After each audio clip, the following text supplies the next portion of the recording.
জুলাই মানবতাবিরোধী অপরাধে ফাঁসির দণ্ডপ্রাপ্ত শেখ হাসিনাকে আইনি প্রক্রিয়াতেই দেশে ফেরত আনা হবে বলে জানিয়েছেন চিফ প্রসিকিউটর। তবে শেখ হাসিনা ঠিক কোন স্ট্যাটাসে ভারতে অবস্থান করছেন তা জানেন না বলে তার দাবি। এদিকে ওবায়দুল কাদের, নাসিম, আরাফাত সহ 7 জনের বিরুদ্ধে করা মামলার রায় যে কোনো দিন হবে বলে জানিয়েছে আন্তর্জাতিক অপরাধ ট্রাইব্যুনাল। আরও জানাচ্ছেন সিফাত ফারুকী।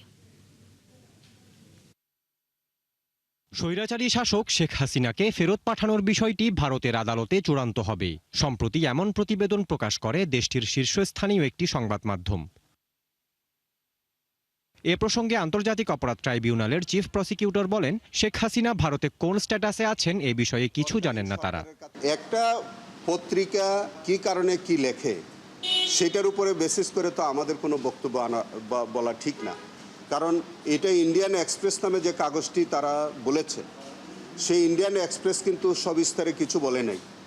এই নিউজটার মধ্যে শুধু বলেছে আদালতের অনুমতি লাগবে। সেটা উনি কোন অনুমতি, উনি কি রাজনৈতিক আশ্রয়ে রয়েছে ওখানে, আমরা শেখ হাসিনা কি স্ট্যাটাসে ওখানে আছেন এটা কিন্তু আমরা ক্লিয়ার এখন পর্যন্ত জানি না। শেখ হাসিনাকে প্রত্যার্পণ করার জন্য যে আবেদন, এটা একটি আইনি প্রক্রিয়া।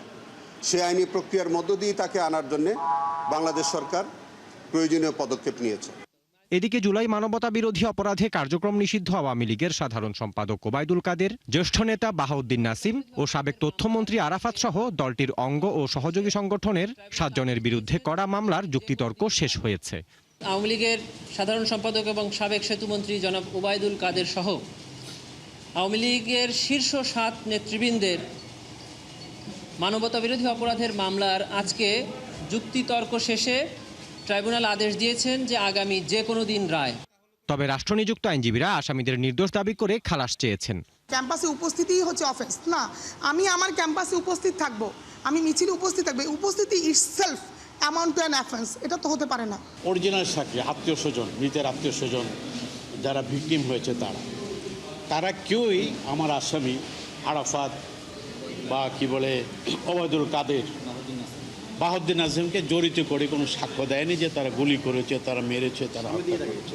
আসামিদের বিরুদ্ধে জুলাই আন্দোলন দমনে হত্যা ও উস্কানির পরিকল্পনা, সহযোগী সংগঠনের অপব্যবহার ও গণমাধ্যম নিয়ন্ত্রণ সহ বেশ কয়েকটি অভিযোগ আনা হয়েছে। সিফাত ফারুকী, ৭১, ঢাকা।